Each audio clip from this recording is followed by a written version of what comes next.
მოგესალმებით. ვაგრძელებთ ვლოგების ციკლს სპექტაკლის შემდეგ. ეს პროექტი ხორციელდება თეატრისა და კინოს უნივერსიტეტის მიერ კულტურის სამინისტროს მხარდაჭერით. დღეს ჩვენ ვისაუბრებთ ბათუმის თეატრში განხორციელებულ ბოლო პრემიერებზე, 2026 წლის პრემიერებზე. ეს გახლავთ გიორგი კაშიას ორი სპექტაკლი, დარისპანის გასაჭირი, რომლითაც დაიწყო წელი ბათუმის დრამატულ თეატრში, ეს იყო პირველი პრემიერა და ასევე ამავე რეჟისორის მიერ გოგოლის რევიზორის მიხედვით დადგმულ სპექტაკლზე. წარმოგიდგენთ დღევანდელი ვლოგის სტუმრებს, ჩემს კოლეგებს, თეატრმცოდნეებს ლელა არაბიძეს და გიორგი ყაჯრიშვილს. მოგესალმებით მეგობრებო და დიდი მადლობა რომ მონაწილეობას იღებთ ამ ვლოგში. ბათუმის თეატრში რაღაცა ახალი ეტაპი დაიწყო, ნუკრი ქანთარიას შემდგომ თეატრში მოვიდა ახალი დირექტორი, მსახიობი კოტე მჟავია, რომელმაც ფართოდ გააღო კარი ბათუმის დრამატული თეატრის და მე კიდე მგონია რომ იმდენად ფართოდ გააღო რომ ის რეჟისორები რომლებიც ფაქტობრივად დაივიწყა ქართულმა თეატრმა ან არ აქვთ შესაძლებლობა რომ შემოვიდნენ სახელმწიფო ან არასახელმწიფო თეატრებში და დადგან სპექტაკლები, ისეთი რეჟისორებიც კი გამოჩნდა. ცოტა მეჩვენება რომ ქაოსური გახდა ეს კარის გაღება, ყველა მივიდა ბათუმის თეატრში, ვისაც სურვილი გაუჩნდა რომ დაედგა ამ თეატრში სპექტაკლი და ქონდა ოცნებად და ნატრად. მაგრამ ეს სხვა თემაა, კი ბატონო, შემდგომ განვიხილოთ რა შედეგებს მოიტანს ესეთი დამოკიდებულება და ესეთი მიდგომა, იქნებ გაამართლოს კიდევაც კაცმა არ იცის, მაგრამ დღეს ჩვენ უნდა ვისაუბროთ გიორგი კაშიას სპექტაკლებზე. გიორგი კაშია ერთ-ერთი საინტერესო ახალგაზრდა თაობის რეჟისორია ჩემი აზრით. რამდენიმე სპექტაკლი დადგა უკვე, რომელმაც მიიქცია ფართო საზოგადოების ყურადღება, გარდა იმისა, რომ მაყურებელმა შეიყვანა თეატრმცოდნეებიც ფართოდ ეხმაურება მის დადგმებს, განსაკუთრებით კლდიაშვილის ინტერპრეტაციებს და დავიწყოთ კლდიაშვილის ინტერპრეტაციიდან ლელა შენგან დარისპანის გასაჭირი, რომელიც ნახე ბათუმში და მოქმედება ხდება ფეხსაცმელების მაღაზიაში. რატომ შენი აზრით და თან მეორადი ფეხსაცმელების მაღაზიაში რატომ და აი რა გადაწყვეტა ეს? მოგესალმებით, ჯერ ერთი აუცილებლად აღნიშნავ, რომ ძალიან მიხარია, რომ გიორგი კაშია, მიუხედავად იმისა, რომ ზუგდიდის თეატრის დირექტორია, იქ ერთ ადგილას არ ჩერდება და ცდილობს, რომ რაღაცა დადგა სხვადასხვა თეატრებში სპექტაკლები და ძალიან საინტერესოა ჩემთვის მისი შემოქმედება, განსაკუთრებით აი რეცენზიაშიც დავწერე მისი ეს დამოკიდებულება კლდიაშვილთან, იმიტომ რომ ძალიან საინტერესო ვერსიები ვნახეთ მისი დადგმული კლდიაშვილი და მას უყვარს ეს დრამატურგი და დგამს ხშირად და დგამს რაღაცა თვისობრივად განსხვავებულად და ასეთი შემთხვევა იყო ბათუმის თეატრში, როდესაც ჩვენ მივედით მაყურებლები და იქ ვხედავთ, რომ არ არის რაღაცა ტრადიციული იმერული ორღობე, საიდანაც ჩანს ეს მომავალი დარისპანი.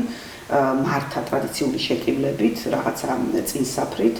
მოქმედება ხდება, როგორც თქვი, ფეხსაცმლის, მეორადი ფეხსაცმლის მაღაზიაში, სადაც სეილია, ჩამოფასებულია ეს საქონელი, მაგრამ მაინდა-მაინც ბევრი მყიდველი არ არის ამ მაღაზიაში, როგორც ხედავთ და აი ამ მაღაზიაში მოკლედ ხვდებიან კაროჟნა და ნატალია, რომლებიც არიან როგორც აი გასაყიდი საქონელი და რომლებსაც არ ყავთ თხოვნელი, ანუ არავის არ უნდა ეს საქონელი და ეს ტრაგედია, ესე გადაწყვიტა გიორგი კაშია, მით არის რამდენიმე ისეთი სცენა, ჩემთვის ძალიან ისეთი ემოციური, როდესაც ირგებს მაგალითად კაროჟნა ქუსლიან ფეხსაცმელს და რაღაცნაირად თითქოს ეს არ არის მისი და აი პარტერში სცენა მამაშვილის, როდესაც ჩამოდიან პარტერში, ბევრი ასეთი რაღაცა ემოციური მონაკვეთი იყო ჩემთვის და ძალიან ტრაგიკულს ხდის აი იქ მოქმედება აი ამ სანახაობას, რომელიც რა თქმა უნდა თავისთავად ისედაც ძალიან დიდი ტრაგედიაა, ხო?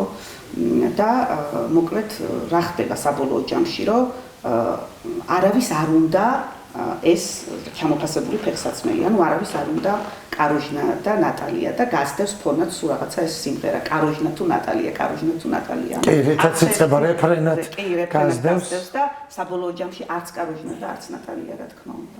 და გოგი, როგორ გონია ოსიკოს არ უნდა კაროჟნა და ნატალია, იმიტომ რომ არ მოეწონა, თუ არ უნდა იმიტომ რომ დანიშნულია რა არის სიმართლე თუ იმიტომ რომ არაფერი არაბადია არც კაროჟნას და არც ნატალიას თუმცა ასე ვერ ვიტყოდი რომ არაბადია მე მგონი რომ აქ ძირითადი ფაქტორი ოსიკოს უარის თქმა არის იქიდან გამომდინარე რომ აქვს რამე თუ არა ხო იკითხება რომ აქვს რამე აქედან გამომდინარე ის დანიშნულია შეიძლება სულაც არ არის დანიშნული მაგრამ ეს არის მოგონილი ამბავი რომ თავიდან მოიცილოს ეს მოვალეობა ის რომ რომელიღაცა ერთ-ერთი უნდა დანიშნოს და ცოლად მოიყვანოს სხვათა შორის ამ კაშიას შემთხვევაში ეს ძალიან აშკარად არის გამოკვეთილი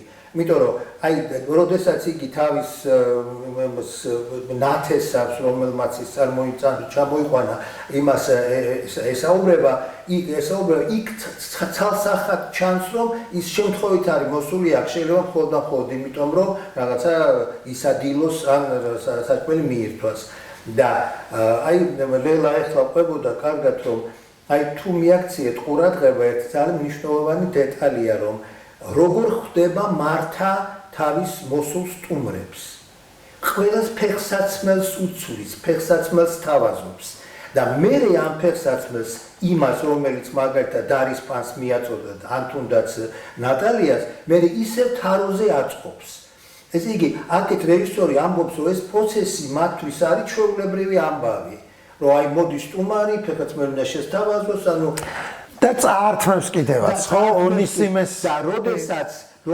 ოსიკოს უბრალოდ რომელიც უარს ამბობს მე ამაზე იმ ფეხსაცმელს წაართმევს და უკან დააბრუნებს თაროზე იმიტომ რომ ეს პროცესი აი რეჟისორის მიერ ეს არის ის რაღაცა სტუმართ მასპინძლობის ნიშნად აქვს მართას გამოტანილი რომელსაც ხო ამით უმასპინძლდება მაგრამ თუ გააბრაზებ მართას და არასიამოვნებს მაშინ ეს დაიჯება აი ამ ფორმით იმიტომ რომ ამ ფეხსაცმელს უცვლის დარის პანსაც და დარისპანის მე ამ ფეხსაცმელს სტოვებს და ისე მიდის თუ გახსოვს ხო გაწმილებული აქ არის კიდე რაც მე მაგალითად ძალიან მომეწონა არ მომწონს ხოლმე როდესაც ნაწარმოებში პიესა იქნება ეს თუ მოთხრობა თუ რომანი როდესაც ჩამატებული დამატებული პერსონაჟები რაღაც ახალ რაღაცას იგონებენ მაგრამ აქ იმდენად ორგანულად არის ანგელოზი და ხუცესი თუ მღვდელი სოფლის მღვდელი რომელიც რაღაცა მაგალითია კეთილსინდისიერების ერთის მხრივ და მეორეს მხრივ ის არის ძალიან მნიშვნელოვანი რომ როგორი გაჭირვებულია ფინანსურად ეს მღვდელი წესიერი და პატიოსანი მღვდელი ყველა გაჭირვებაშია შემოყვანილი არის ისევ კაშია სპექტაკლიდან ეს რა ქვია მსხვერპლიდან კი, ну შესაძლოა იყოს და ძალიან სასაცილო, აბსოლუტურად ორგანული დიალოგი, მსახიობებიც ამას ძალიან კარგად ართმევენ მღვდელსა და ანგელოს შორის. ეს ერთ-ერთი ყველაზე სახასიათო სცენებია. კი, ეს არის ყველაზე ისეთი რაღაცნაირი. კაშიას ახასიათებს საერთოდ ეს შემოტანა, ასე ვთქვათ, ერთ ნაწარმოებში სხვადასხვა კლასიკური ნაწარმოებებიდან რაღაცა სცენების ჩადგმა, ანუ მარტო ამ სპექტაკლში არა. კი, ასევე სამანიშვილში ნაწარმოებში რევიზორს აი კლდიაშვილი და გოგოლის რევიზორი, რომელიც უნდა აღნიშნოთ, რომ მიხედვით დაიდგა და ფაქტობრივად ახლებურად არის გადაწერილი არა მარტო ნაწარმოები ტექსტი თვითონ და აქ უკვე მრავალრიცხოვანი დასის სახე არის წარმოდგენილი ამ სპექტაკლში, ანუ შემადგენლობა არის მრავალრიცხოვანი მსახიობების აბსოლუტურად განსხვავებული ინტერპრეტაცია მართლა რევიზორისა გარდა იმისა არტისტებიც აბსოლუტურად სხვა ამპლუაში განსხვავებულ ინტერპრეტაციაში გულისხმობ იმას რომ რეჟისორი ცვლის ჟანრს ეს უკვე იქცევა დრამად და აღარ არის კლასიკური კომედია რომელიც არა მარტო გაცინებს არამედ დასცინეს ამ პერსონაჟებს აქ მეტისევდა შემოდის ჩემი აზრით ამ სპექტაკლში და მეტ დაფიქრებას გმართებს საერთოდ მუქ ტონებშია სპექტაკლი გადაწყვეტილი. ეს არის რაღაცა ნასახლარი ქალაქი,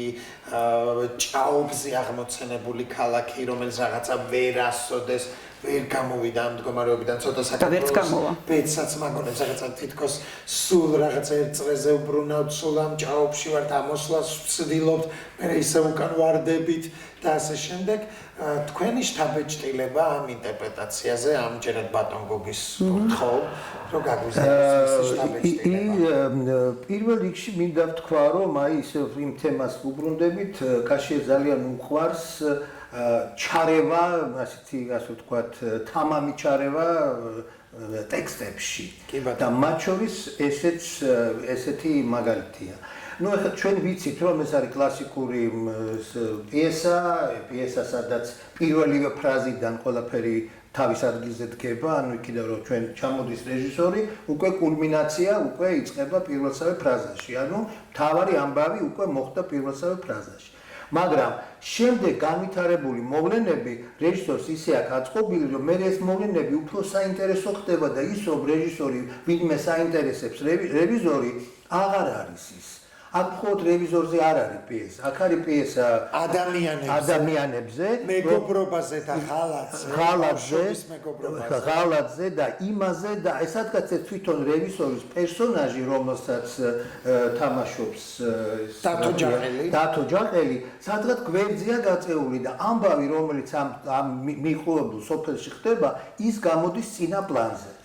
ძალიან აი მაგალითად ტიტე გოროჩნი და ზალ გოგუაძის მისი მეგობარი, ანუ პოლიცმაისტერი არ არის, რომლებიც მერე ბოლოს სპექტაკლის ფინალში, რაც პიესაში არ არის, თავდება იმით, რომ ორივე კვდება და ორივეს ადგილს იკავებს, ანუ გოგუაძე, რომელიც არის მისი შემცვლელი, ის მას ღალატობს ის და ორივე უკვე მიყოლებული ძალიან ტრაგიკული პერსონები არიან. ძალიან ტრაგიკული პერსონები არიან. კი არ არიან. უფრო მეტი ტკივილია. უფრო მეტია, კი, რასაკვირველია და მე სადღაც კიდევაც მე მგონი არ დამიწერია ეს რეცენზიაში, მაგრამ მე მგონი ინტერვიუში ვთქვი, რომ აქ რევიზორის ამბავს კი არ განვიხილავთ. ჩვენ ქალაქის თავის ამბავს განვიხილავთ, თავის ოჯახთან დაკავშირებით და იმ ქალაქის ამბებს, იმ ადამიანების ამბებს, რომლებიც აქ არიან და როგორი სევდიანია ხალი პერსონაჟები. თუ აკვირდებით. კი, ნამდვილად და ერთადერთი სხვათა შორის ამ შემთხვევაში ბარემ ვიტყვი, რომ მე ლელას დრო დარჩეს სასაუბროდ, ერთადერთი შენიშვნა მქონდა და იმიტომ იქიდან დავიწყე, რომ კაშიას უყვარს მეთქი რაღაცა ზედმეტი ჩარევა ტექსტებში. ზედმეტად მომეჩვენა მე მაგალითად მჟავიეს პერსონაჟი, რომელიც თავიდან გამოდის როგორც პროტაგონისტი და როგორც რაღაც ამბის მომყოლი, მაგრამ მერე აღმოჩნდება, რომ ის არის ის შემოდის როგორც ნამდვილი რევიზორი. იმიტომ რომ აი თუ მაგალითად პიესაში ნამდვილი რევიზორის ჩამოსვლა სურპრიზი უნდა იყოს მაყურებლისთვის, აი ეს სურპრიზის ამბავი აი ამ სპექტაკლში დაკარგულია. ხო, მაგრამ მე მგონია რომ სხვა დანიშნულება აქვს, ხო? ჩვენ ხო არ ვიცით წინასწარ რომ ეს არის ნამდვილი რევიზორი. ვიღაცა კაცი მოლანდება გამოჩნდება ამ ქალაქში, გაუჩინარდება. მე მგონი ამით აკეთებს რეჟისორი უნდა და ყოველ შემთხვევაში ეთქვა რომ რაღაცა მოლოდინს აჩენს. მოულოდნელობის მოლოდინს და სულ რაღაცა გამყოფებს ინტრიგაში. ხო, მე კი ხო და აი მაგალითად გამახსენდა ერთი რობერტ სტურუას დადგმული რევიზორი, სადაც რევიზორი, რომელსაც კალაგინი თამაშობდა, მე ბრუნდება და ისევ როგორც რევიზორი შემოდის. ხო, ანუ იგივეა, ანუ ტყუილი ამ შემთხვევაში ის კი არ იყო ის მითომ რევიზორი იყო, არის მართლა რევიზორი იყო, მაგრამ ტყუილ რევიზორს თამაშობდა და მე ნამდვილ რევიზორად მოივლინება ისევ ამ ქალაქს. ძალიან საინტერესო იყო, რასაკვირველია, იმიტომ რომ უпроსოდ როგორ იყო, რომ ის რევიზორი სავარძელში იჯდა, ინვალიდი იყო თუ გახსოვს. ინვალიდის სავარძელში იყო და სპექტაკლის ფინალში სავარდენ ადგება და უკვე შემოდის როგორც ნამდვილი რევიზორი. და აქაც ეს ძალიან საინტერესო, აი აქაც დაახლოებით ასეთი რაღაცა სურვილი მომეჩვენა შეიძლება ქონდა, მაგრამ აი ცოტა ესეთი გაურებული განწყობა დამრჩა იმის გამო, რომ ზედმეტად ის კაშიას ამის ჟავიეს პერსონაჟი ზედმეტად მომეჩვენა წინა სცენებში. გასაგებია. ლელა, შენ რა დაგამახსოვრდა ყველაზე მეტად რევიზორიდან? კი ბატონო, პირველ რიგში მე აღვნიშნავ, რომ ჩვენ დარისპანზე ვსაუბრობდით და თქვით, რომ ანუ ტექსტებზე მუშაობა უყვარს კაშიას, რა თვალსაზრისით ორივე ეს სპექტაკლი ხო არ ვცდები გააკეთა ვალერია ოთხოზორიასთან ერთად, ხო, დრამატურგთან და აი ეს ჩართულობა რაც იყო სხვადასხვა პიესებიდან და ასე შემდეგ, ნუ რევიზორი მაინც მნიშვნელოვნად არის შეცვლილი, ხო? ანუ ეს პროცესი საინტერესო პროცესია თანამედროვე თეატრში დრამატურგთან ერთად ტექსტებზე მუშაობის და ეს გამოცდილება აქვს კაშიას უყვარს მას ასე მუშაობა, როგორც ხედავთ. რევიზორი შენ სწორად აღნიშნე, ჩემთვის იყო ძალიან სევდისმოგრელი სანახაობა. კაშიამ დაგვანახა აი ეს მანკიერი საზოგადოება, ნუ გოროდნიჩი, ქალაქის თავი და არა მარტო გოროდნიჩი, არამედ მთელი ეს საზოგადოება მიღბებით, რომლებიც არიან, ანუ იმსახურებენ იქ ცხოვრებას. ხთამს იღებენ და ასე კი, აი შემდეგ. ყველაფერი დაშვებულია და აი ნახეთ თვითონ აი ეს სივრცე რაც არის შექმნილი, აი ეს გარემო სპექტაკლში, აი ზუსტად ეხმიანება აი ამ მოცემულობას. არა, თვითონ იმსახურებს ეს ხალხი აი ამ საშინელ სივრცეში ცხოვრებას. აი როგორი ნაცრისფერია მუხტონებში გადაწყვეტილი ყველაფერი, რაღაცა იქ სასაფლაოს, ნუ თვითონ აი ეს რკინიგზის თემა რომ ეს რელსები უნდა გავიდეს და რაღაცა მოლოდინია, მაგრამ ეს მოლოდინიც რაღაცნაირად არაცოცხლებს ამ საზოგადოებას, არ მიდის კარგისკენ, არაფერი პოზიტიურისკენ, პირიქით, აი რაღაცა ძალიან აი ამ ქრთამში, აი ამ უბედურებაშია ჩაძირული ეს საზოგადოება და არაფერი არ მიდის იქეთკენ, რომ ესენი განვითარდნენ და აი ამ უბედურებაში ცხოვრებაზე თქვა ნუ არის. ანუ ჩვენთვის ძალიან სევდისმოგრელი სანახაობა იყო ეს. ძალიან ბევრი სცენა დამამახსოვრდა, აი აუქციონის სცენა ქალების. ქურქის აუქციონი. რომელიც აბსოლუტურად მოგონილი და ჩადგმულია. ჩადგმულია. მაგრამ მე მომეწონა ეს შეთხსული ამბავი და ჩემთვის მოკლედ ეს სპექტაკლი იყო ძალიან სევდისმოგრელი სანახაობა, ასე ვიტყოდი. გასაგებია, დიდი მადლობა ჩვენ ბლოგში მონაწილეობისთვის. შეგახსენებთ, რომ საუბრობდით ბათუმის ილია ჭავჭავაძის სახელობის თეატრის სპექტაკლზე გოგოლის რევიზორის მიხედვით დადგმული წარმოდგენა. გიორგი კაშია რეჟისორი გახლავთ, რომელშიც მონაწილეობს ბათუმის თეატრის თითქმის მთელი დასი. ეს არის პროექტი სპექტაკლის შემდეგ. მე ვარ ლაშ ჩხარტიშვილი, ჩვენი სტუმრები იყვნენ გიორგი ხაჯიშვილი, ლელა არაბიძე, დროებით გამშვიდობებით.